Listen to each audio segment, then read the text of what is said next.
I work in multiculturalism, citizenship, race, and religion, and as such, it is my pleasure to be here as a moderator for our panel of speakers on social cohesion and technology today.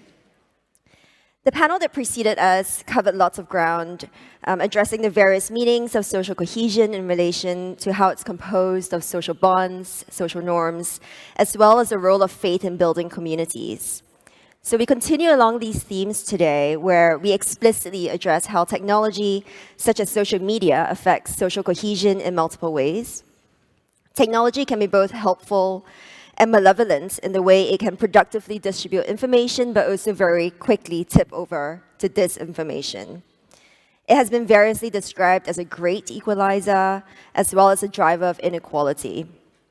And technology is a space that can compound tensions and deepen divisions, but also be a communal point of interaction between groups building social capital through diversity. And this is the utilitarian value of social cohesion, where cooperation provides the best chance of survival and resilience. And this was very well alluded to in the last panel in relation to interreligious cooperation in relation to climate change. So on this uncharacteristically positive note, technology can also foster a sense of belonging and membership. And this is particularly with the understanding that a sense of social cohesion depends very much on the presence of others. This human need for connection appeared especially during the peak of the pandemic, where groups met online, some of them separated by continents, some of them of different nationalities, races, and religions, and some of them not knowing each other at all, but connecting nonetheless. So if we were to be optimistic, technology has expanded the civic commons where information and resources are more easily accessed and where participation, dialogue, and debate can flourish. But conversely, of course, we have seen plenty of research that identifies how polarization is exacerbated online. Already, we are shaped by our social circles, and scholarship calls this an epistemic bubble, where people from an in-group are likely to not be as exposed to people in what they see as other groups or opposite groups. And then echo chambers emerge when members of these bubbles start to distrust those outside these circles. And this, as you well know, is a phenomena that's especially evident when we think about those of different political ideologies at the extremes of spectrums. So in this sense, technology sits at the fork in the road between social cohesion and fragmentation. And our panel today unpacks these different sides in the relationship between technology and social cohesion. Mr. Jasvir Singh will discuss how technology can strengthen faith institutions, empower groups, and build trust in society. And Professor Brodeur looks at how technology helps to promote interreligious and intercultural dialogue. And Dr. Shashi Jayakumar will speak on the role of technology in relation to extremism. So the format of the panel, of the plenary, is one that you should be familiar with by now. We'll hear from each speaker for about 10 minutes, and then move into the Q&A section. And as always, do start sending your questions in already over the app. And we will have about an hour or so for questions, if our speakers keep the time, of course, as I'm sure they will. And now, without further ado, I would like to hand over the time to our first speaker, Jasvir.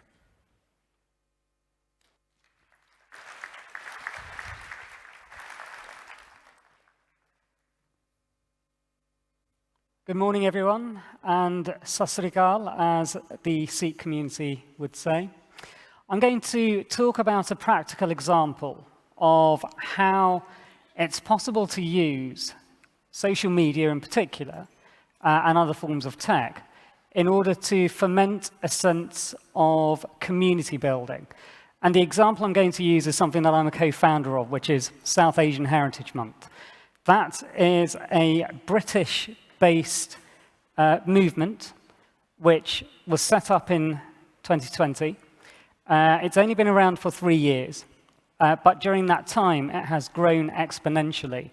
And social media has been the force, really, that's allowed it to thrive in the way that it has, but having an underlying element of faith. So even though South Asian Heritage Month isn't focused on faith, it's focused on identity, and faith is one of the threads which runs all the way through it. So what is South Asian Heritage Month? As I've said, it runs as an awareness month each year, based in the UK.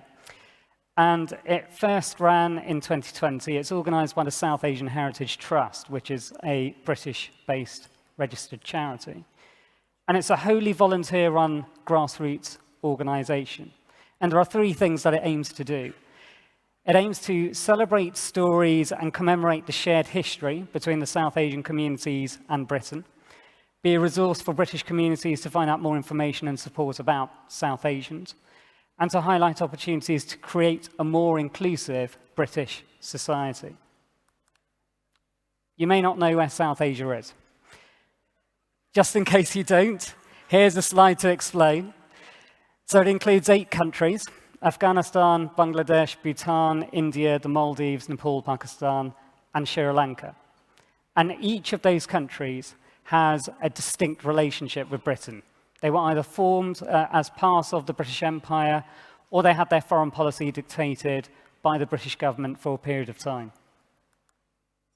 And the 18th of July to the 17th of August is particularly important for the Indian Pakistani communities in the UK.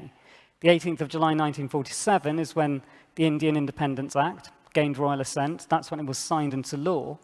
And the 17th of August 1947 was when the line was drawn which said where the border would be between India and Pakistan. And Bangladesh at that time was part of Pakistan, East Pakistan. So those dates conveniently form one calendar month.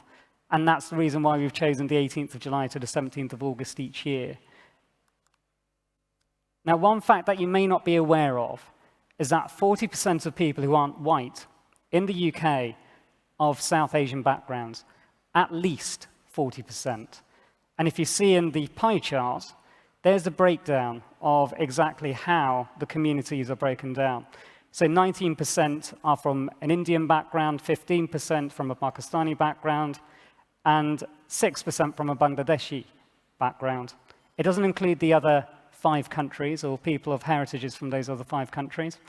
And the one thing that is clear, as I've already said, is that the history of South Asia and South Asian identity and heritage is intrinsically part of British society and British identity. Here's an example. There was a famous film that came out in early 2020 called 1917, and a British commentator, former actor called Lawrence Fox, said that there was institutional racism as a result of including one Sikh soldier, just a single Sikh soldier in this entire film. Institutional racism, that's what he said. He said there's something institutionally racist about forcing diversity on people in that way.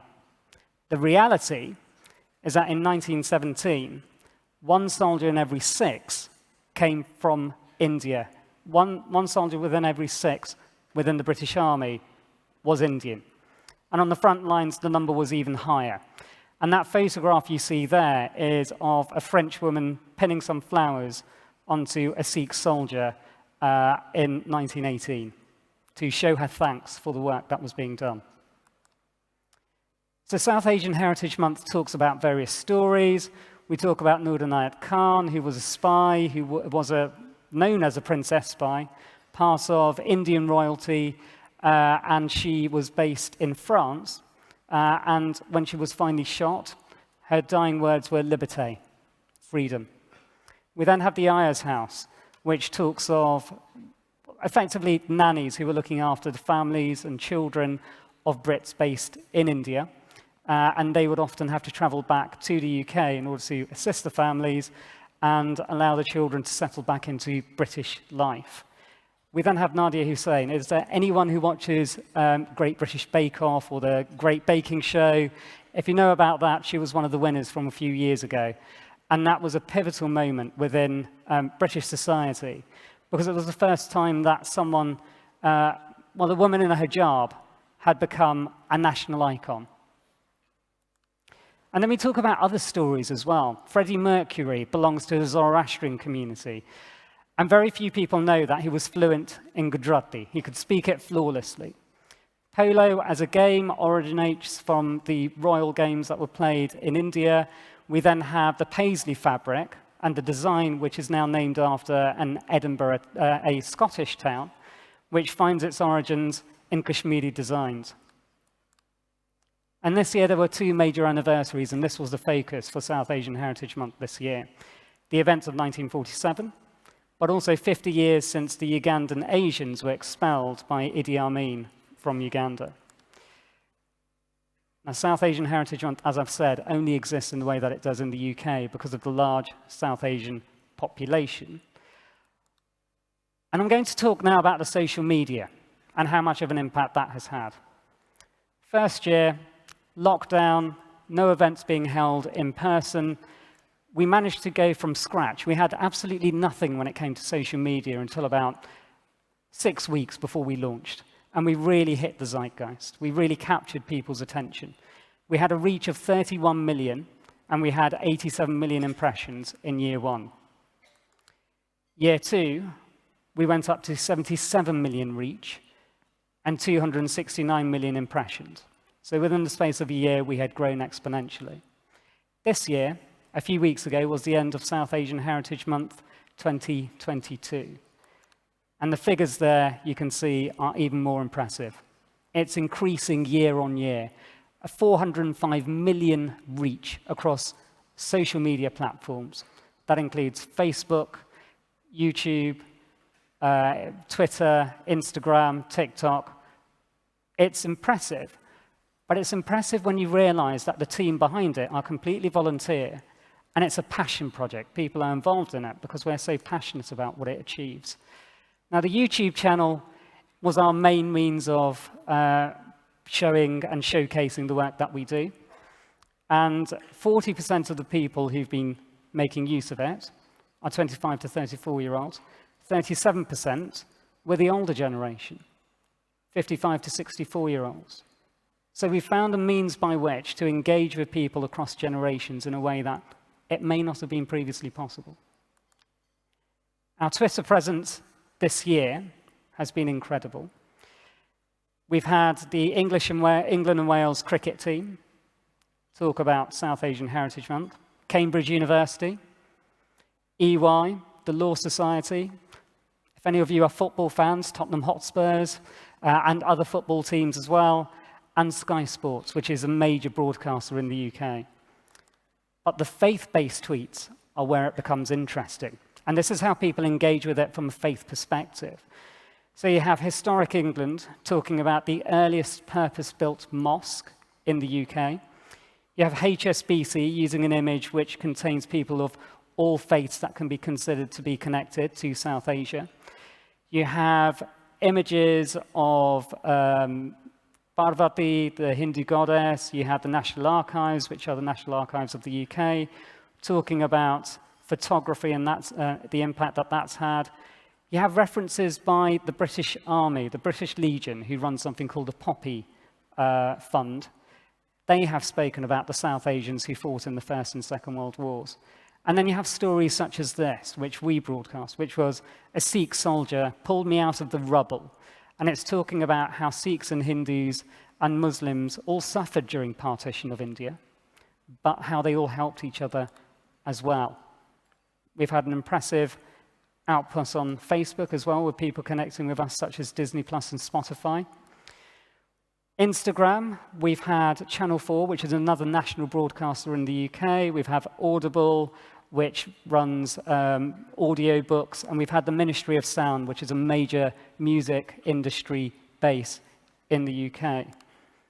And then we also have the Instagram faith posts. And again, it's the ways in which that people are engaging with South Asian Heritage Month, which comes across as being the most game-changing, for want of a better word. It's a secular organization, it's a secular movement, but faith communities feel part of it, and they're made to feel inclusive, which is why the Manchester Museum had a book reading with In My Mosque, which is why the Bodleian Libraries, which are based within the University of Oxford, have used images of Buddhist scriptures in order to showcase what they are doing, which is why the Wellcome Collection, which is an international, it's a medical-based organization based in London, talks about its own records and how it's using the goddess Durga as an image to say, here's something that we want to use to engage with faith communities. And finally, with the Royal College of GPs, showcasing a turban-wearing woman, very few of whom ever get the chance to be in the spotlight or to be highlighted in such a way. Now, that was a whistle-stop tour. Please have a look at the website, South Asian Heritage Month, southasianheritage.org.uk. Have a look at our Insta and Twitter accounts as well. And I'm just going to end with this. When you're thinking about what to create, when you're thinking about how to do something practical, there are lots of opportunities out there. But finding something which captures the zeitgeist, which does have a non-religious-based outcome, doesn't necessarily mean that you can't have religion as part of it. Think of secular society. Think of something that works and something which engages the mainstream, engages people more generally, but also think of the ways in which you can use that to connect up to faiths and make sure that people of faith and interfaith work and intrafaith work can be carried out through those sorts of mainstream projects. Thank you very much.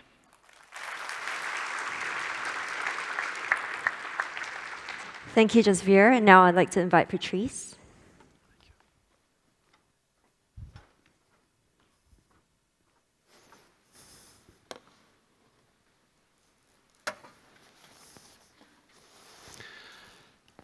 It's deeply an honor to be here today. I am blessed to have been invited for a second time to Singapore by the wonderful organizers of this conference, the RSIS team, as well as the MCCY. So many thanks for this opportunity to be here. I'm starting to feel at home, recognizing many people, both Singaporeans and others from the network that has been established at the first ICCS. So thank you again. 谢谢. Terima kasih.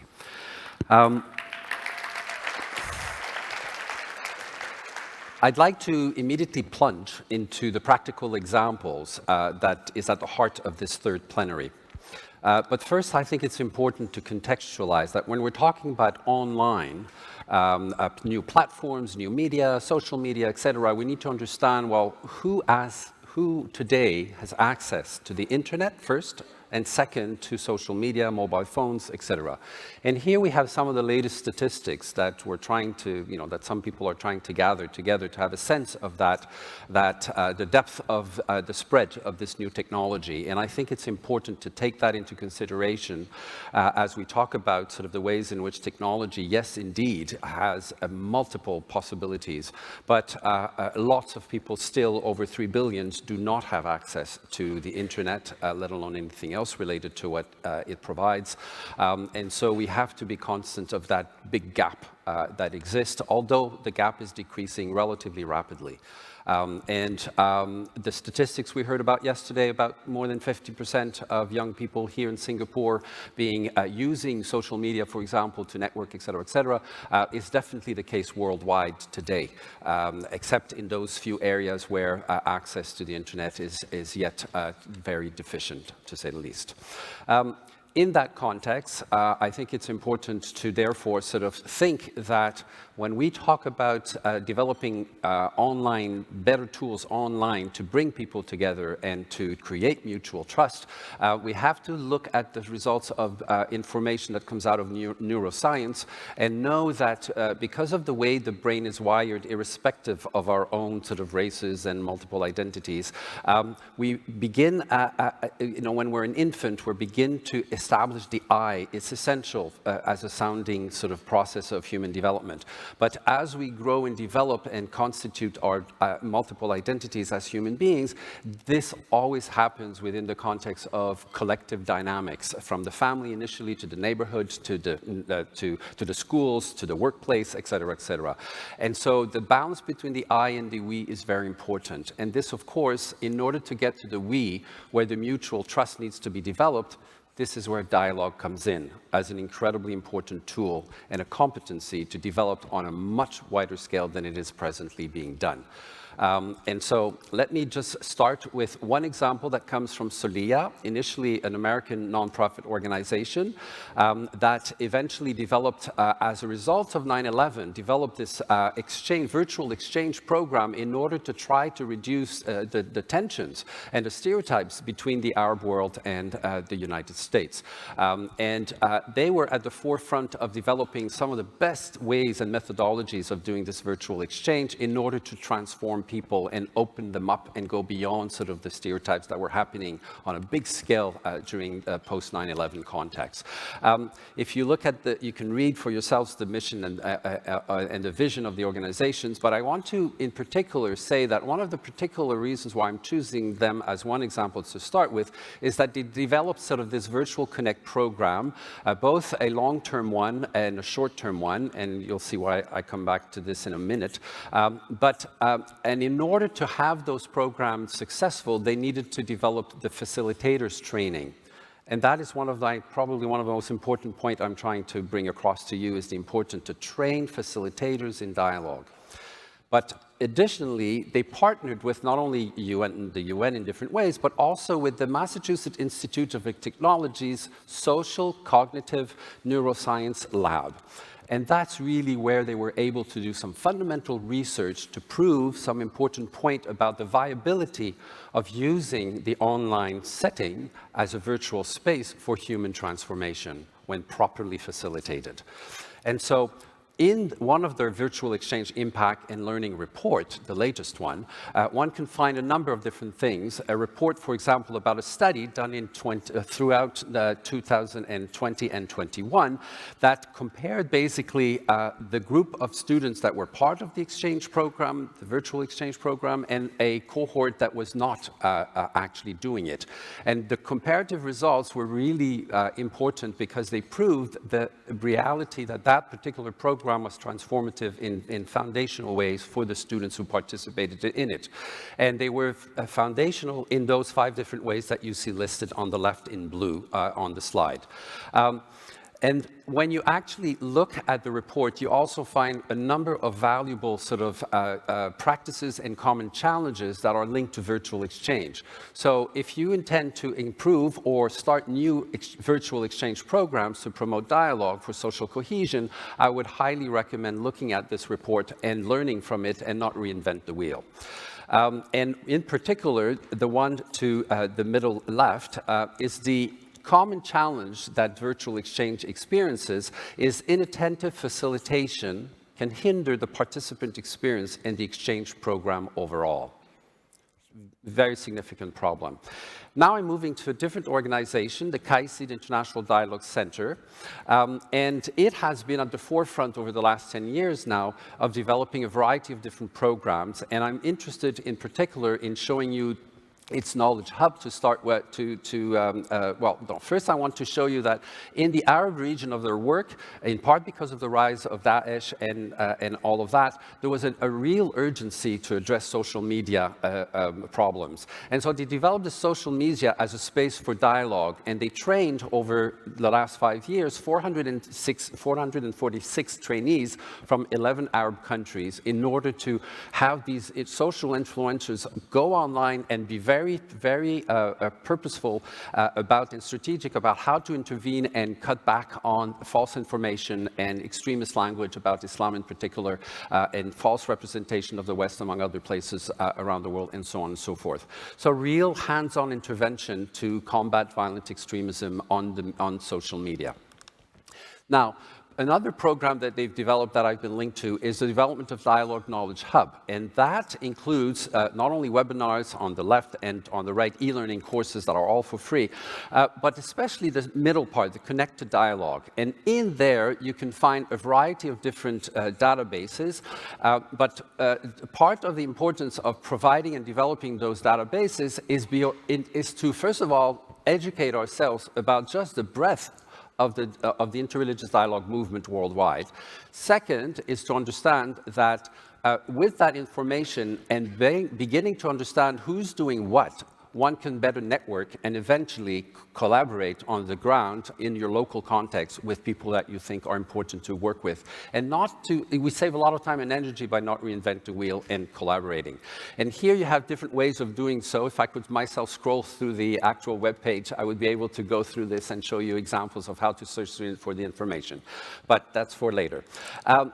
And eventually, now we're in the process of developing, if you look at the top towards the right, you have the join the network. You know, how as an individual you can join the network, and how as an organization you can be included, so that the numbers of 661 organizations can increase over time, because we know that 600 organization is only the tip of the iceberg. There are thousands of organizations worldwide now, especially at the local level, who do interreligious dialogue work for social cohesion, among other goals. So that's one second example. A third example is more research-oriented. It comes from the FIS Research Lab in Germany, collaborating with Porticus, an international foundation. And they've mapped, in an interactive way, a variety of hundreds of interfaith organizations as well. So it complements in many ways, and in part overlaps, the mapping that CAICID has done. And it's very recent. This was launched last year. But they also have a very interesting element, which is unique. It's the way in which you can actually, by clicking on these different buttons, you can actually locate how an organization networks itself with other organizations in the field. And that is very important to me, because we cannot do our work in isolation. We need to locate ourselves, even if we're very local, we need to figure out how to locate our efforts within the broader framework, whether it's national or regional or international. And here, by the size of the dots represents sort of the importance that 134 people that were interviewed as experts in the field of dialogue reported back to these researchers in order to make the researchers understand what are the links between the different organizations worldwide that do interreligious dialogue. So this begins to map the variety of the movement as a whole. A last example I want to bring is more specific to Europe, but it's developing within the European Union to strengthen EU democracy through inclusive, deliberative, and effective citizenship participation. Note that they use the word deliberative, i.e. deliberation, rather than dialogue, but we're not going to necessarily enter into the semantics of the definitions of these different words for the moment. But what's important to understand is that we know that from other earlier forms of new technological inventions, the development of the common good can happen with new technologies, but it's not automatic at all. So, because technology can also be used, obviously, for exclusive benefits. So the natural search for belonging does not necessarily result in identities that promote participation in promoting inclusive and cohesive societies. For example, a person may rather choose instead to join a local gang, a vigilante group, or even an extremist organization. And fascinatingly, and in terms of what we heard yesterday from Dr. Kong about the 4 key elements necessary to promote social cohesion, that are a sense of community, a sense of solidarity, an enduring sense of trust, and developing shared loyalties, paradoxically, these 4 elements you can also find among the dynamics of groups that are more extremist. So what's the difference? The difference is the goal and the nature, the geographical boundaries of those in-groups, and whether they are open to collaborating with others or whether they're closed and they're exclusivist. That's the difference. But the sociological dynamics are often very similar. And so what I want to say is that that particular example in Europe is very important, because they realize that in order to sustain a common citizenship understanding in a European context, there is a need to use deliberation or dialogue on a systematic way. And the only way you do that today is through online platforms. And it's interesting to know that this particular example was done in collaboration with a German foundation that that the RSIS, in developing its own sort of new results of the study that you heard about yesterday, they also collaborated with the same sort of foundation. And so there's a link there again in the collaborative way, in transnational ways. So in a nutshell, I have 2 conclusion elements. As we combine empirical and anecdotal evidence, which in some ways are a bit like the left and the right parts of the brain, whether we use the concept of dialogue or deliberation, or whether we use the concept of active or compassionate listening, is secondary. Whether we prefer intercultural, interreligious, intercivilizational, interspiritual, interconviction, or interworldview forms of dialogue, all different words that, that have their own specific use, the data emergent from solid monitoring and evaluation and impact monitoring research of various dialogue programs and the efforts to map them, such as the one we just saw, reveals that, one, the global map of interreligious dialogue organization is increasingly interconnected, and that's part of why we're here at this particular conference. Second is that there's a deep transformative individual online experience that is possible. We need to understand and build on that. But we also know that that often is not enough. The combination of sustaining online together with, when possible, in-person experience, even if it's more at the local level, when there are also clearly identified learning objectives, is likely, therefore, to contribute to greater degrees of positive transformation with increased long-term social networking and active national global citizenship engagements, all of which is necessary for sustainable and inclusive social cohesion to happen. So my last slide is, as a complex human challenges demand exponential growth in accessible platforms that are adapted to promote sustainable and inclusive social cohesion. Do I have to stop, or can I go through these points? Later. Okay, fine. So I just want to end with a beautiful quote that we heard yesterday from the President, Her Excellency Halima Yacob. We are all human beings at the end, equally fragile and equally resilient. So how will we use our online access when we do have that privilege to make sure that it's to build resiliency with each other? Thank you. Terima kasih. Thank you, Patrice. I'm now handing over the time to Shashi. It's okay, I'll manage. I'm really honored to be here. Dear friends,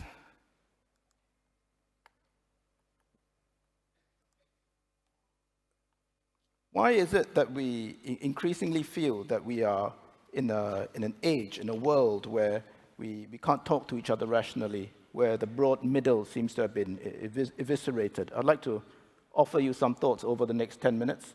I've looked at these issues while I was in government studying radicalization and terrorism. Now, in think tanks, we have expanded the study, and my personal interests have also moved to cohesion, intolerance, and social media.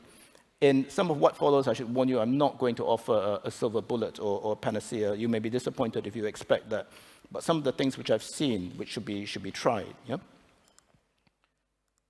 So, as politics in democracies moves from debates on different visions of governance, on pro-social ideals, we're moving away from these ideals to an era or spheres where difference is essentialized along identity lines, which is unfortunate because this kind of polarization destroys norms of tolerance, moderation, and it turns politics into a zero-sum game. And this happens particularly when we're trying to build bridges that we used to have in diverse societies, in racially diverse, politically diverse societies, where the strong middle is being eroded. On this point of the evisceration of the middle ground and the hollowing out of the space for discourse, and examples, and there are many examples, I can't go into all. In Europe, there's certainly a precarity which is happening, swinging cuts to budgets, financial crises, growing discontent, increasing disillusionment with the political systems which were traditionally practiced. In the US, studies have shown effective polarization, which is where citizens feel more negatively towards other political parties than towards their own. This is clearly, according to studies, been exacerbated since the late 1970s. And in Singapore, according to various studies, including a YouGov survey for Channel News Asia last year, which you can find online, among all the respondents, 64% felt that they've experienced increased polarization of views online in the last 5 years. So I would argue that this hollowing out of the middle ground space for dialogue, for civil discourse, is fertile ground for polarization and extremism. You may have individuals, some at the fringe, some even at the top of governments elsewhere, ideologues or demagogues, who feed this insecurity and paranoia, the idea that your way of life is fundamentally at stake. So, for example, and I don't want to lump different causes and groups together. Some of these are actually quite laudable causes, but the key here is that social media is a key to get messages and propaganda across. It's a key for mobilization, and we can't ignore that for certain causes and identity ideas, this can feed into polarization. And in some of what follows, I want to argue, therefore, that this should not, social media should not be seen as a neutral force. So,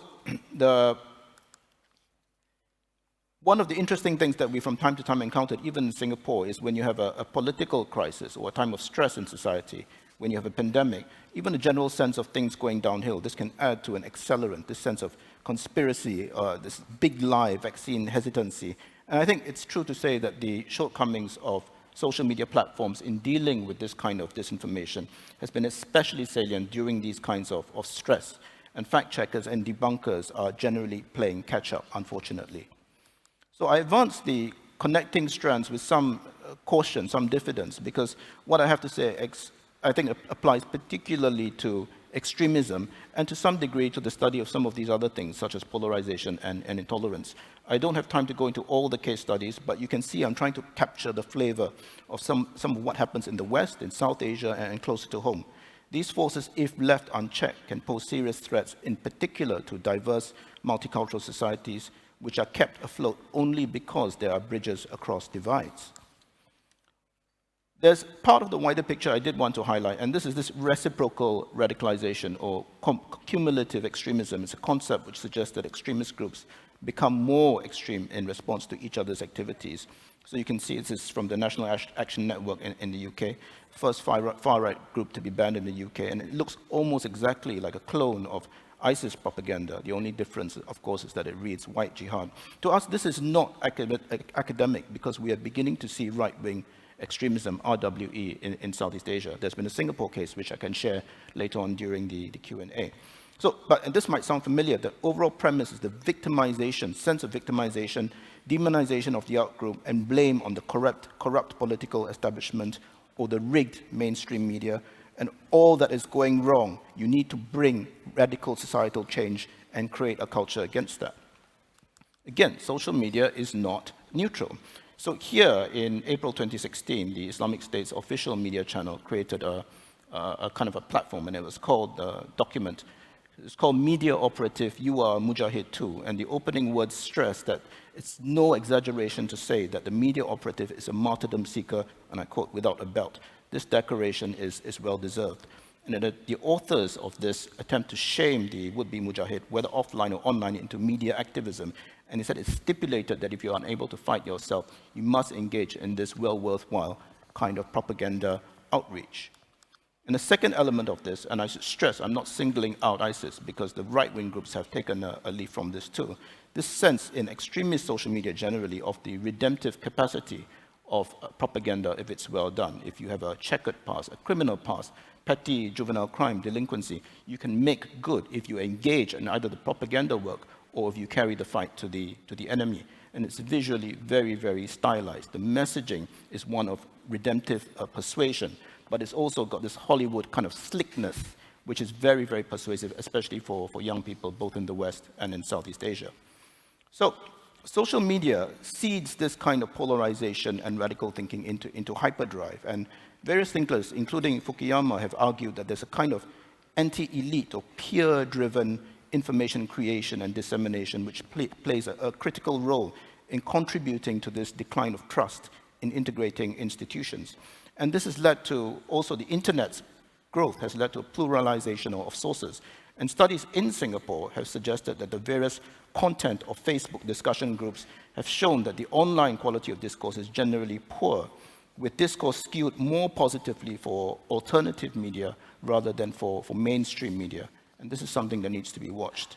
Some of what I'm trying to say is actually captured accurately by Minister Vivian Balakrishnan, who is the foreign minister, but at that time speaking in 2016 in a major conference, highlights, and I'm going to quote, I don't have time to quote everything, but quote what he says. He says, "We now live in a world of fragmented echo chambers. We hear what we want to hear, we ignore what we don't want to hear, or inconvenient truths are not heard. And in fact, from an academic point of view, this leads to a shallowing of discourse, a world in which there's a dearth of deep thought and cogent discussion across diverse perspectives. You get a more monochromatic world and a narrowing of minds. This is a minister who's the foreign minister, but at that time, the smart nation minister. He understands social media very well. In the second half of my presentation, I want to talk about one of the things that Minister Vivian talks about, this ability to find communities of like-minded people, online and offline, and what you can do, some of the initiatives which are actually being tried. Some of you are very familiar, I think, with the jigsaw originally later taken on by other groups, including Moonshot CVE. It's a redirect method, and it targets individuals who originally look for ISIS content online, now right-wing as well, and it redirects them towards alternative messaging and YouTube videos which disprove the extremist ideologies of others. This is we should be clear, it's a redirecting tool, and at least at its inception was not a de-radicalization tool. There are, in other ways, some more promising efforts. GovZero, a decentralized civic tech community in Taiwan, and it has engineered a poll.is platform designed by civic thinkers from Gov, which hosts mixed reality, scaled listening exercises as a new way, and quite promising, to make political discussions. You, as a citizen, are invited into an online space for debate, civil debate, and it shows different kinds of agreement and dissent as they emerge. So on the bright side, there is, and I hope you've got this from my previous slide, some precedent and some promise for the fundamental redesign of social media, the ability to mend the social media's fabric for a polarized generation. There's also, however, powerful forces working against this, and one, I have to mention this, is cancel culture, which started out possibly laudably as a tool to boycott or deplatform or seek justice against powerful people who have gone wrong. But unfortunately, this has gone in a certain direction, and surveys, including in Singapore, a black box survey, shows that online shaming, cancelling is justified in the view of many some of the time, and 1 in 5 claim to have shamed someone online. There are various initiatives which have been tried, and this is Kami Tidak Takut. This is a few years ago in response to terrorist incidents elsewhere. It's a national solidarity, grassroots on the part of the Indonesians to show cross-faith solidarity in the face of shaming or victimization of Muslims worldwide. And in Singapore, of course, there are organic movements as well. Roses for Peace, I'm not going to explain that because Ashad, my friend is here, but this ROP ambassadors are equipped with tools to compassionately engage with people from different views, and the interventions, as far as I understand it, are both online and offline. And this is very, very useful. That's just one. I'm going to skip 1 or 2 slides. But this is something which I think is quite striking. It's a politician and the Speaker of Parliament, and he's highlighting in 2019 at Hari Raya Haji, which signifies the end of the Hajj pilgrimage, Buddhist monks come together to volunteer as traffic marshals so that Muslim volunteers at the mosque have the time and the space to pray. So my point is, of course, the good work that can and should be done should be chronicled online where it can be. So in Singapore, there is some semblance of a middle ground. The point is to build a resilient society which can stem the tide of polarization in the context of polarization across more diverse identity lines. Preserving this middle civil ground for dialogue is going to be absolutely critical. One of the things which I don't have time to spend that much on, but which I did want to emphasize, is that the smart nation that we do want to be has to have a wise citizenry. And here are some of the initiatives being tried. OECD at the top, you can see recommendation to include critical thinking in the PISA test, which is ongoing. My overall point is that you have to go very, very far upstream, early interventions, supplemented, at least in the Singapore context, by work which is already ongoing, including by the MLC, which is the Media Literacy Council. If you ask me, this is promising, not just being done in Singapore, it has to be done worldwide. This is my last slide now. What I want to say is to end by a quote by a friend of RSI's in Singapore, Professor Sir David Oman, who's the former head of the UK Signals Intelligence Agency. And you might be asking, oh, this is a security guy. Why are you introducing this as the final slide for this kind of conference when really this conference is not about this at all? Well, I would say from the Singapore perspective, there's this danger of not just the normalcy that we take for granted, but young people thinking everything is super normal. Nothing of note security-wise, no violent incidents, terrorist attacks ever happen in Singapore. My conviction, and I think this is what Sir David Oman is trying to say, is that the government's role in time to come, given all the stresses and polarization that we see, is going to be maintaining the conditions of normalcy. Some of the initiatives that you've just seen in the previous slides, where grassroots actors come together in a non-artificial, natural, and non-forcing fashion, sometimes facilitated by government, I grant you, but in a non-astroturf fashion, to talk about serious security issues, about polarization, about disinformation, and about what you can do to counter both extremism and violent extremism is going to be very, very important. Because it's, in my view, unfortunately, going to be a very dark and insalubrious neighborhood and wider world. And the people will have that much of a greater role to play. They can't always be relying on government all the time. Thank you very much.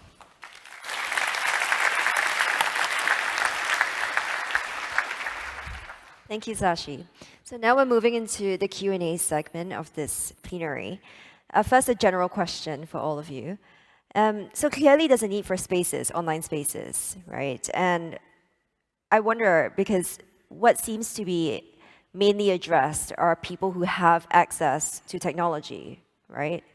But across this conference, there have been various references to how the digital divide potentially mitigates the role of technology in enabling social cohesion. And Patrice, you actually referenced that in contextualizing your presentation.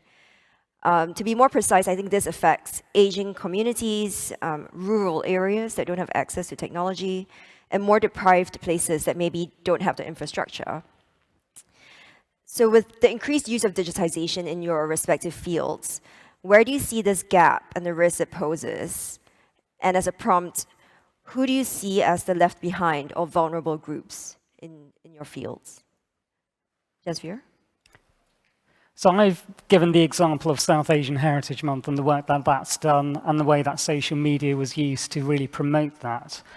One of the things that we are aware of, and one of the challenges we've had, is the fact that a lot of it is done online. This is the first year that we've been able to have in-person events. And there are people who are excluded, who haven't been able to participate in the online events or have a presence in the digital sphere that we would have hoped they could have had. And that is primarily the older generations. I showed you the slide which said that people between the ages of 55 and 64 were engaging via YouTube. But they're not engaging necessarily via social media. And those who are 65 plus aren't able to engage in a very strong way at all with South Asian Heritage Month. So there are gaps. I would say it's less of an issue when it comes to younger people. Most younger people have access to mobile phones. You know, if we've all got a mobile phone, I'm sure in this room, we've all got smartphones. And that is the ways in which that we now communicate. But I would say when it comes to those who are outside of urban areas, there is a disconnect. And that disconnect is probably due to the fact that there is less exposure to otherness. And there's less of an ability to engage with people who don't look or sound like you. And that's a challenge, which I think social media can overcome as long as we find ways of breaking out of echo chambers. Thank you, Patrice. Well, thanks for the question, because to me it's very important that if you think about sustainable development worldwide and the importance to invest more in education, we've seen sort of the growing gap coming out during the pandemic. What we need to know is that a lot of the grassroots supports often for extremist groups comes from people who often come from economically poorer environments. It's not automatic at all, but it often is. And in thinking about the importance of reaching out and developing sounder educational opportunities for the poorest of the poor around the world, then you have to connect it with electrification, access to relatively better speeds of internet in order to be able to then use what's available for free on internet. And therefore, part of producing better online products is also to make them more accessible, not just for those who have access to 5G, but for those who also don't have, if they have access to often slower speeds of internet. And often the problem is electricity, not even having enough electricity on a constant basis to have even access to the internet. So somehow we need to think about the connections between those different elements of social sustainable development and invest more money into the possibilities of making sure that our educational system reach to those who are most excluded. Part of the growth of Daesh developments in Mozambique, for example, in the northwest part of Mozambique, is in part in an area which is far away from the capital city, and it is incredibly poor. And so that's where there is somehow, that extremist language has an in over there. And they're not necessarily using the internet, at least for some of them, yes, but not for reaching out to get some of the grassroots supports. And so there we have to work with local religious networks, among other networks, in order to work with governments and local school institutions to develop, strengthen, and doing the necessary educational training to allow sort of that capacity building and dialogue skills to be able to reduce the possibility of buying into extremist discourses. And that, I think, is it's an urgent matter because the rise of extremism, we know, fuels the misperceptions around the world about extremism, and therefore brings people to behave in this kind of mentality of my fears, I need to secure myself, and therefore fuels extremist right-wing ideologies at times, or counter religious extremism as well. And that needs to be avoided by going to the root of poverty and more access to better education, including, of course, eventually also better online education.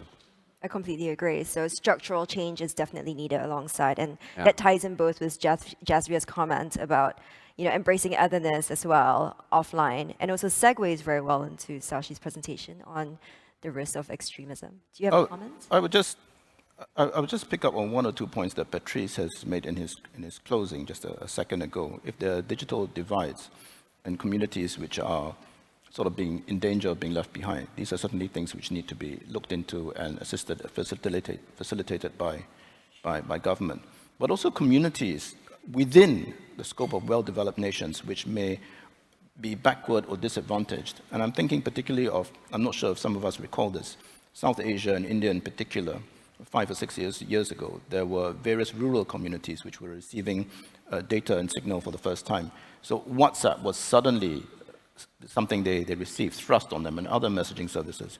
And this was directly implicated in the raft of child abduction rumors in parts of India, which directly led to lynchings of various innocent individuals.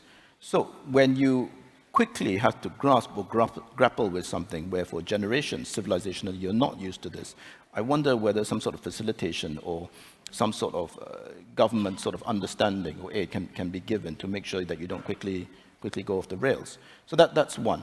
But the other point that I would make, and you may have realized that I was trying to hint at this in some of my slides, having come at a lot of these issues from the study of extremism, violent extremism, which is my own background, the taking you out of the rabbit hole or the echo chamber is not necessarily done by social media tools. Don't get me wrong, social media has also been a force for good.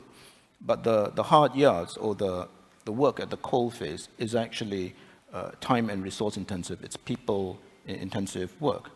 And that's very, very important. And indeed, the Singapore de-radicalization model, and again, we're not here to talk about that, is a success because of that, and not primarily because of the social media. And indeed, more widely, when you look at some of what I was trying to say towards the end on critical thinking, that can be done, let's be clear, through social media tools. And there are promising initiatives also to fight state-sponsored disinformation.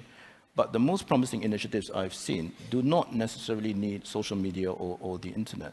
These skills, that we once had, that we lost. Some people call them heritage skills, which I think is a great term, not my own, I didn't invent it. It's the ability to read a text like we used to in the old days. Remember? The lines, between the lines, the appendices, and the footnotes. I think that's also quite valuable. And unfortunately, I'm not trying to be too critical, certain smart nations' headlong rush to embrace the digital seems to have forgotten that. If we have, let's say, 5% of the young generation with those heritage skills going up to become the core backbone of the leaders of tomorrow, I would think that nation would, by that token, be that much more resilient, 5% more resilient to disinformation, the forces of polarization and extremism. Yeah, and I think you speak to some of the great concerns that I'm receiving here online. lots of people have come with concerns about the negative impacts of technology, for instance, fake news, misinformation. There's an interesting comment that, with the different languages that are involved online, is there a higher tendency for misinformation? Others have said, are there biases that are built into technology, like algorithms? How do we overcome those things and then filter bubbles? So the question they have for you is, how do we mitigate these almost inherent harms of social media? How do we ensure that distrust does not overwhelm the trust that you're trying to foster? So when we look at social media, let's be frank, it's addictive. You go onto Twitter, you go onto Instagram, you end up doing doom scrolling, scrolling up and down, looking at the news stories, looking at aspects which can be quite depressing, and that can then have an impact on your own mental health. One of the things that is often quite difficult is to create that space to have positive discussions within social media, which doesn't go down the divisive rabbit hole, for want of a better phrase. And it's not easy, but there are ways in which to do that. And sometimes it's important to balance the harms that you get from social media with the positives and the community building that can come with it. That's not to say it's easy. South Asian Heritage Month isn't something that happened overnight. It's been developed after a number of years of work that I've been doing in faith communities and minorities communities, and I've been in that sector for the last 20 years or so. And during that time, I've seen how younger people connect with each other. But I've also seen how social media platforms have changed and developed over time. Algorithms are a problem, and there's nothing that we can sadly do without introducing legislation, which then has an impact on the way that social media platforms operate. However, having grassroots approaches can change things. And it does mean that you have to become more organized in the way that you challenge what is being said on social media. But if you are organized enough, if you're able to organize some sort of a campaign with like-minded individuals, and bear in mind, South Asian Heritage Month was myself and my fellow co-founders' idea. Single idea, which came about in December 2018, and that's developed into what it has now. But it's because we've been able to tailor that specific idea of creating a Heritage Month, an awareness month, but relate it back to what matters to people in the UK in a way which hasn't been done before. So this is about coming up with ideas and developing them over a period of time to have the impact that it will have. And the impact can be exponential, but it's about making sure that you reach out to the right people along the way. We're not, no man is an island. We can't operate in silos. We need to be able to reach out, use our diverse knowledge bases and find like-minded people to work with if we want to develop a campaign like this. And I can tell you, I've tried to develop several other campaigns over the years. None of them have led anywhere in the same way that South Asian Heritage Month has. Thanks.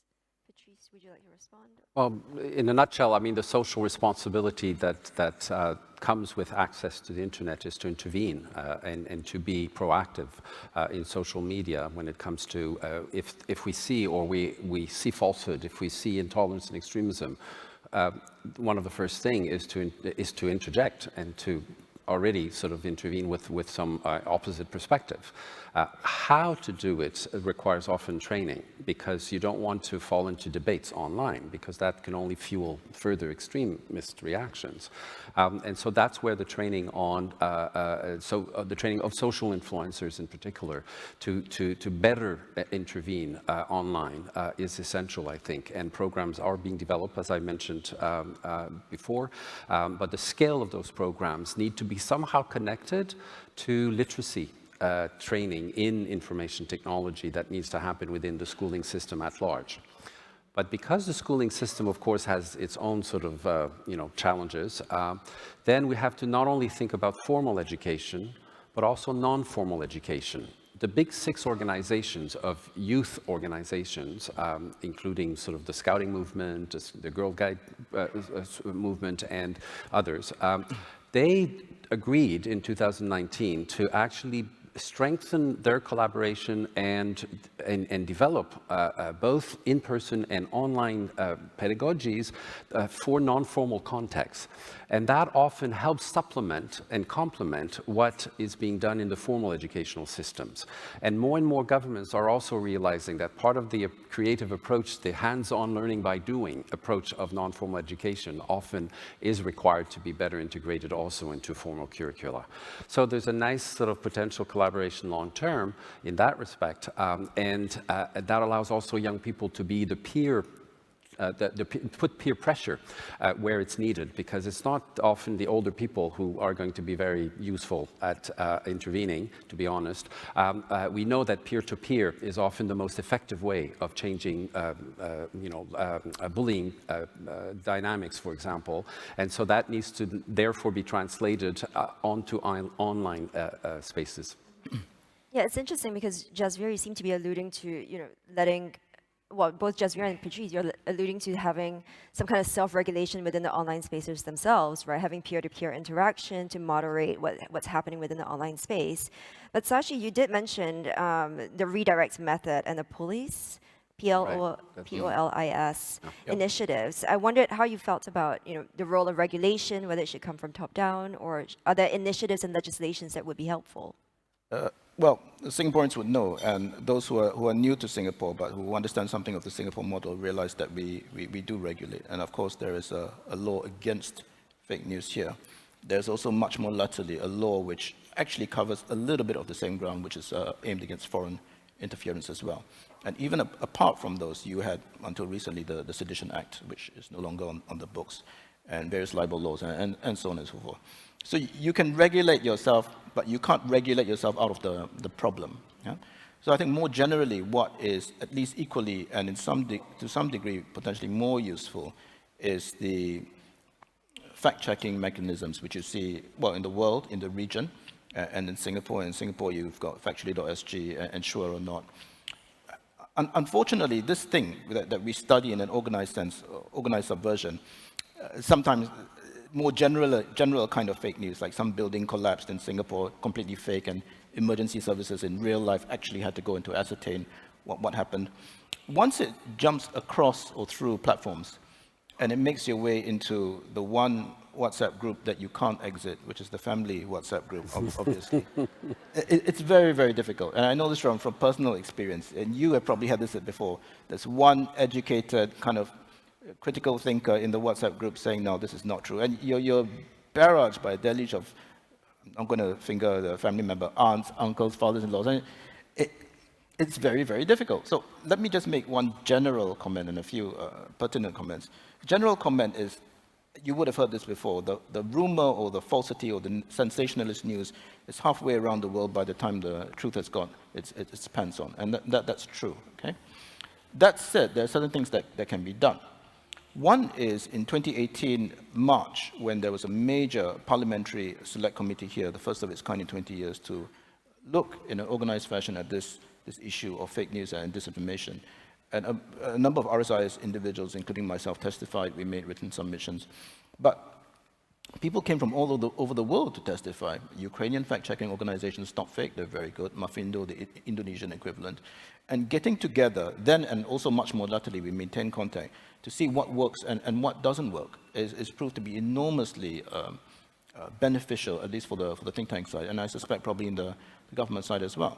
So that's one pinpoint comment. If I can make just one more pinpoint comment, we must disentangle and distinguish, I tried to do this in my slides, between the extremist rhetoric, organized subversion, the stuff which you know is clearly negative, and the other stuff, which I'll put in a different bucket, which has the potential to be polarizing, potential to be negative to some degree, but we may well need to have these conversations. Terry, you know much better than myself and others in the room. For various reasons which I can't go into, the study of communal issues talk about race in particular and religion. The cat is well and truly out of the bag in Singapore now. We talk. There are all these online presences, not necessarily negative forces on their own. There's one on Instagram, the name escapes me, where others, the minorities, are meant to write into this Instagram presence critically to talk about their experience of being discriminated against, of being otherized in Singapore society.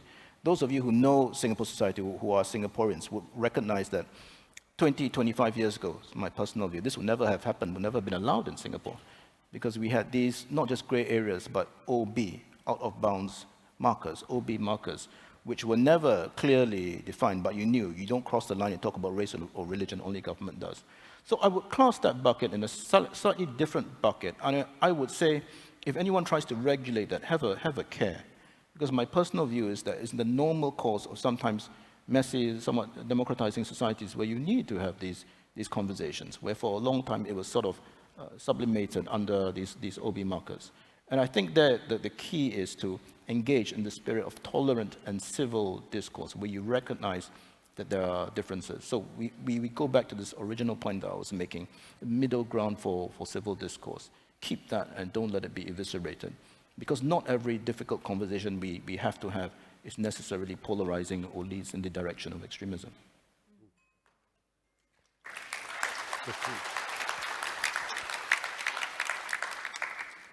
It seems to lead us into a slightly more positive or optimistic direction for progress. And on that note, people are curious about your success, Jasvir, of your social media initiatives. They want to know what you deem as success in relation to these initiatives, but also what are the strategies that you employ? So one of the markers of success, I have to admit, comes back to what Shashi just said. It's when my mum put into the family WhatsApp group, oh, South Asian Heritage Month has been mentioned on Disney+. So that was a big thing for me. And it's that sort of sense of recognition and acknowledgement, which is important. It's when people start talking about it and they're individuals who I haven't engaged with or the organization hasn't spoken with. HSBC UK is an example. They decided that they were going to do a number of posts and a number of events in respect of it. None of us ever reached out to them. They never reached out to us. It's the natural evolution. And I think that's where things really start to change. We may have been the co-founders of South Asian Heritage Month. I now consider myself to be a guardian, a custodian of it. I'm not necessarily in control of it, but it's out there. It's doing well. It's growing. And we just need to make sure that we guide it in the right direction. It's like, steering a ship, making sure that it continues going and avoids any major icebergs ahead. So that to me is success. But I think another aspect of success would be to see more broadcasters, national broadcasters in the UK, engaging with it properly, having TV shows, having documentaries, having dramas going out during the month, which are connected to the month. Linear and traditional broadcasters still capture millions of people's attention, billions of people's attention around the world. There's social media, there are the disruptors in the new age, but traditional media still has an important part to play. And when we're talking about how to create a cohesive society, we need to look at all of the different outlets. We can't just focus on one. But having said that, social media is the one which is the most problematic because of the challenges which come with the area, with the grounding. And one thing that I would say is sometimes I hear what Patrice has said about creating the space for people to challenge others within the social media sphere.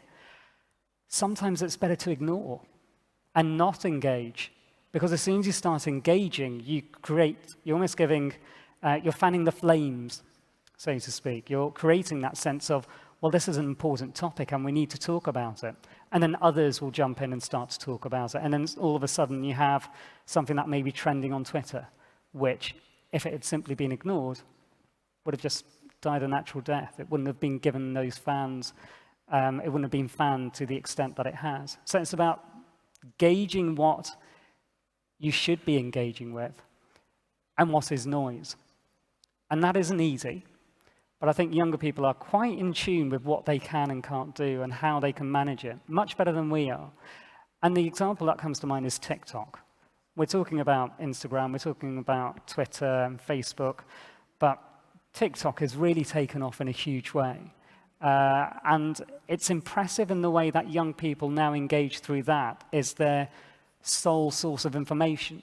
their sole source of news almost, forgetting all the traditional broadcasters or even other social media platforms.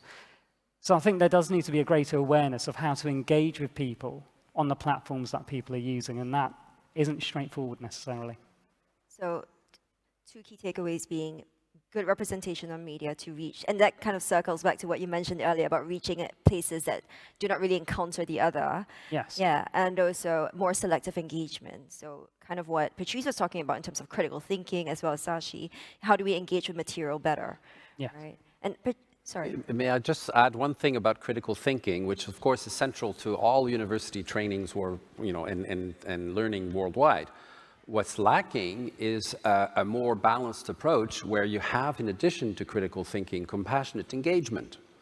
How do you also educate sort of everybody to balance the critical thinking with that compassionate approach to engaging each other online or otherwise or in person when you hear things which you disagree with? How do we teach ourselves and learn and to develop that capacity?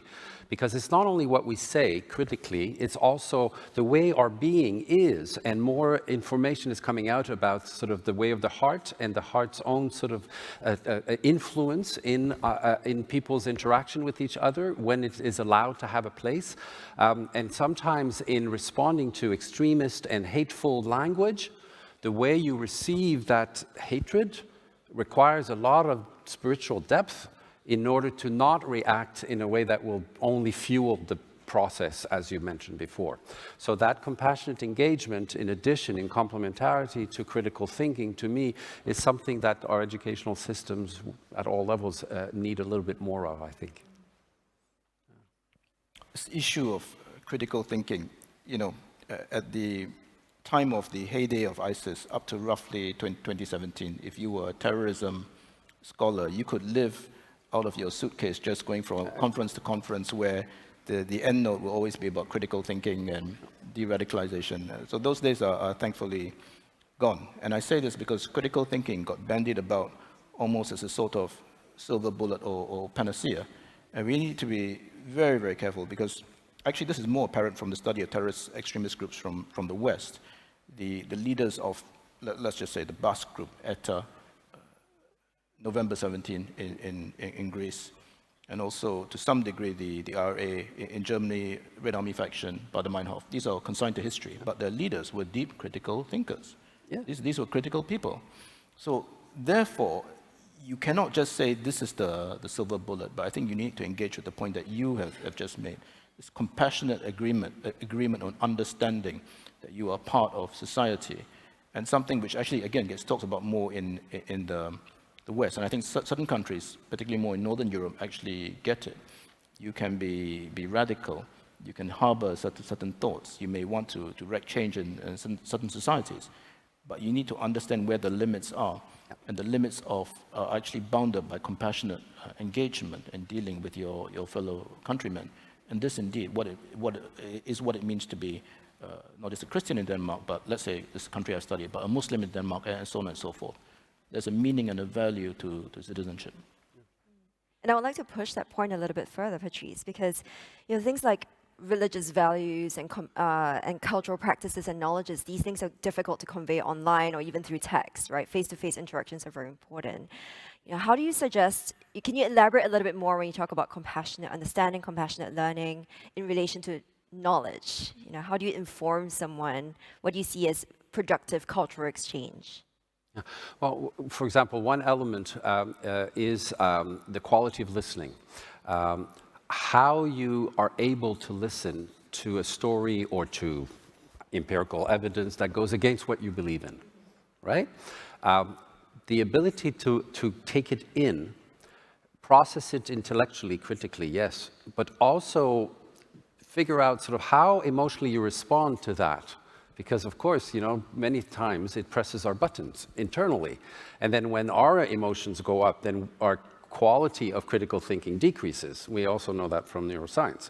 And so part of the challenge is to remain sort of zen, as often is said in popular English language, in the face of confronting sort of these challenging statements and stories that we hear sometimes. And reacting by, therefore, once you react in an open way, to listen and to acknowledge that there's a pain, there's a trauma behind the reasons why people are behaving and thinking the way they do, and try to be sympathetic or compassionate to that element behind what you hear, which is so racist or extremist and so on and so forth, how you connect to that person, the human being behind sort of the words that they actually profess, that you so disagree with. That's the connection that that compassionate engagement requires in order for that person to feel that they are being heard, that they're being respected, and that they're potentially, yes, being challenged by you, but in a way that first and foremost recognizes that they're human beings. Because it's often the social exclusion that well-thinking people have about others that ends up being perceived as dismissal, that they're wrong, they're bad people, and so on and so forth. That only fuels their anger at the end. And so part of the way we listen and react with that element of critical thinking, but also compassionate engagement is, to me, absolutely essential. It is essential for mediation, for all kinds of processes of conflict transformation and eventually healing. Aspirational. I do have questions about partnerships to move into a more operational zone. So people are curious about the role of social media companies, right? Public-private partnerships. Do you see these as a benefit? Do you see these as useful? Or do you see it as presenting risks? Well, first of all, I would say that social media companies have got a huge level of responsibility, and they're not necessarily living up to that level of responsibility at present. And that is extremely difficult to overcome.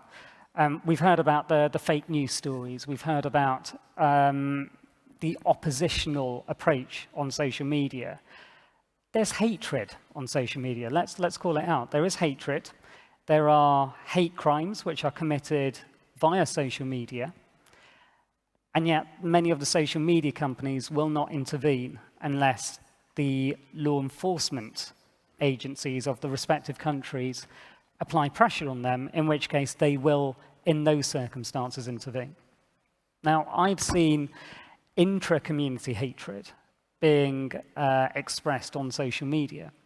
I've seen it within the Muslim communities, I've seen it within Christian communities, I've seen it within the Sikh community.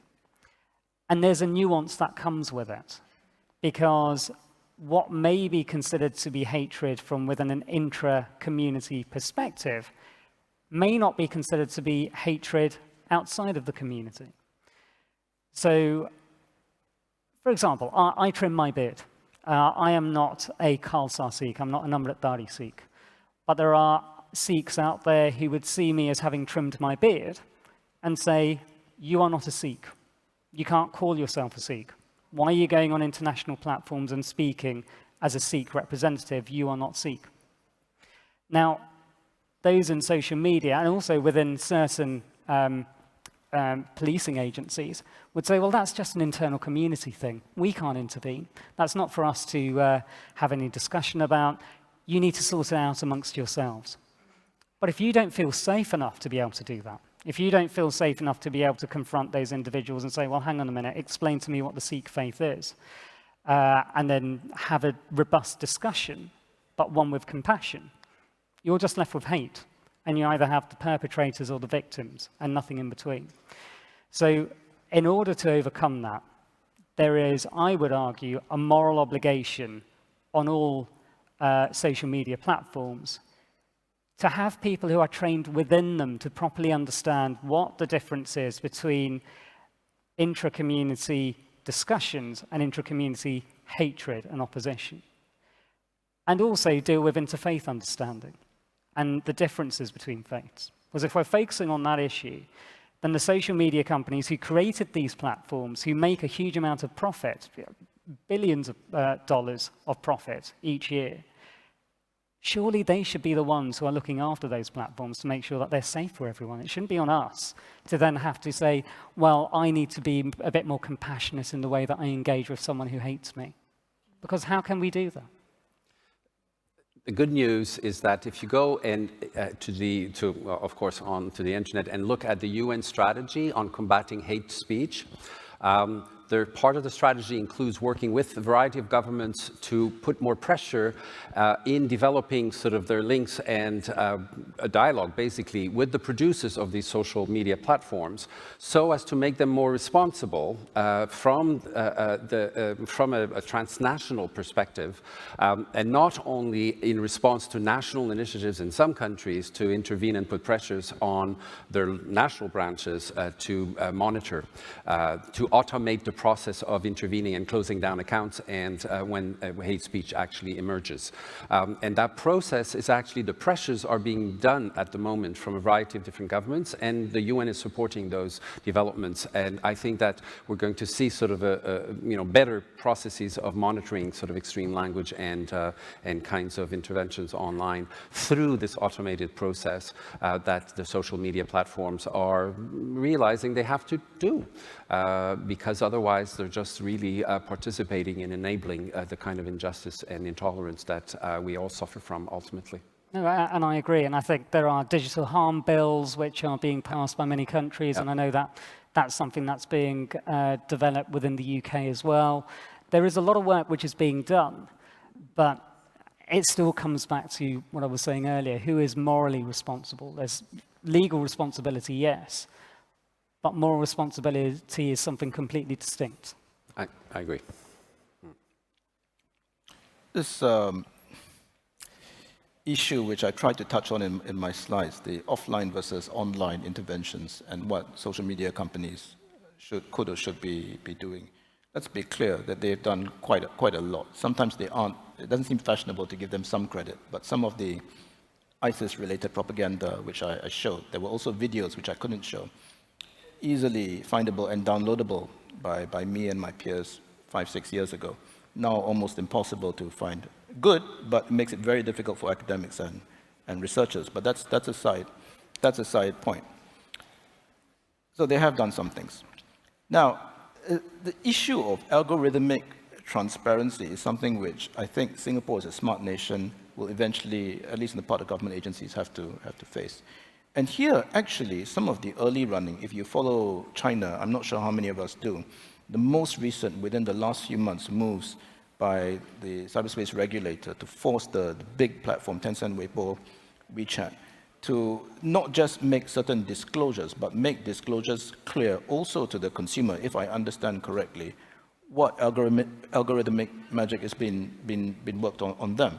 Actually, quite interesting. The reasons why this is going on are not quite clear, because when you think China internet, you always think totalitarianism, state control, social credit system, overarching surveillance. But there seems to be something else going on here, and the informed China watchers are even starting to say, this is actually the way the West should have been doing it, because what's being done in terms of algorithmic revelations go even further than the UK online harms bill, or indeed the GDPR.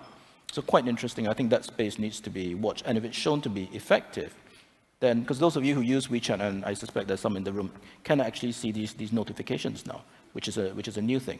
And if effective, sure to be copied by others. So that's my second point. Third point is, because I think it must be clear, my biases tend more towards the offline effective engagements. And even in Singapore, from time to time, we have these town halls, 5-6 years, and there's something political about it as well. It goes back to remaking Singapore all these years ago. The ongoing one is called Forward Singapore. There's a website. I encourage you, particularly overseas guests, to check it out, take a look at it. And these can be quite effective for grievances to be ventilated, and at least the political leadership of the day know what's on the people's minds. But when this was held in a major way, it was called the Singapore Conversation 10 years ago.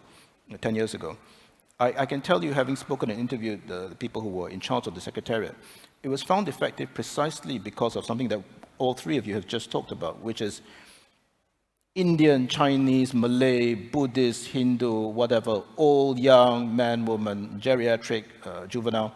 You get in the room and you talk about healthcare, retirement adequacy, the education system, what future you want. You're in this room, and there's nothing digital about it. It's face-to-face facilitated. And you leave the room, let's not be too rosy-eyed about this, not quite agreeing with each other But the fact is a process has been set at work. This guy's a Singaporean, completely different from me, creed, culture, faith, but he said some things. I still don't quite agree with him, but it's quite interesting. So this guy seems rational, but my views are completely diametrical. How do you get, and that's great, because you are a sociologist, Terry, you know better than me, and please correct me if I'm wrong. Vast literature on intergroup and intra-group contact, particularly in terms of bridging capital in diverse polyglot societies. And that's necessarily, I can say this not being a sociologist, that's going to be very, very important in countries like Singapore. If social media can come in and help to facilitate this in terms of online town halls, which has been tried elsewhere as well, been tried in France as well, great. But the action is going to be in the hard yards in terms of face-to-face contact. I completely agree, and I wouldn't correct you. This said, I think there are, and I agree mainly because there are concerns about privacy, especially when it comes to online interactions, right? And it goes back to what you were saying earlier about feeling safe within spaces, especially if you're from a different community and you feel constantly maligned anyway. I wonder if you had any experiences with mitigating those fears. You know, are people afraid of going online and being on these platforms? I think people are, and this was something that we bore in mind when we developed, again, I come back to the example of South Asian Heritage Month. We made sure that we had co-leads from communities that may normally be marginalized in wider society, one of which is an LGBTQ+ lead. And they were able to develop content and develop events and ideas, which would then allow them to feel part and parcel of the South Asian community, the British South Asian community, without being seen to be taboo or different. And this comes back to the inclusivity aspect, but I'm going to mention my faith as well. As a Sikh, one of the sayings that really resonates with me are the teachings of the 10th Guru, Guru Gobind Singh Ji, who said, Manis ki jaat sabe eke pehchanbo, recognize the whole of humanity, the whole of humankind as one. And that is really at the base of what we're all doing. We're all trying to find that commonness of humanity, to find that equality and egalitarian approach towards developing cohesive societies. And within South Asian Heritage Month, the way that we allowed that to happen was to have people from different backgrounds, from people that we wouldn't necessarily agree with, or people that we wouldn't necessarily say we have much in common with, from the diverse communities that make up South Asia, from those 8 countries, or people from heritages of those 8 countries, and then the diaspora communities, and given them a space to talk about their intersectional identities, to talk about being male, British, Sikh, Londoner, Punjabi, whatever it may be, and be able to do it from a place where they can talk about their authentic lived experiences, because authenticity is key. And once you've created that space and it's safe for people to say, right, here's an opportunity for you to write about it on an online blog or in a newspaper article or to have a TV interview, to talk about you and your lived experience as an individual, and faith is part and parcel of that, then it allows for that opportunity to people suddenly feel safe in the social media space and know that there will be others there who will come out to support them. And that's the key, making sure that the support is there and that there's a real sense of community and togetherness, even though we are diverse individuals. Thank you. So I think what I appreciate is that we've touched on moral responsibility in relation to the individual, the international organization, on state levels as well, and also in relation to private industry partners. So I would like to thank all of you for your insights and thank the audience for their wonderful questions as well. And I'm acutely aware that I'm standing between you and lunch. So do join me in thanking our speakers. Thank you.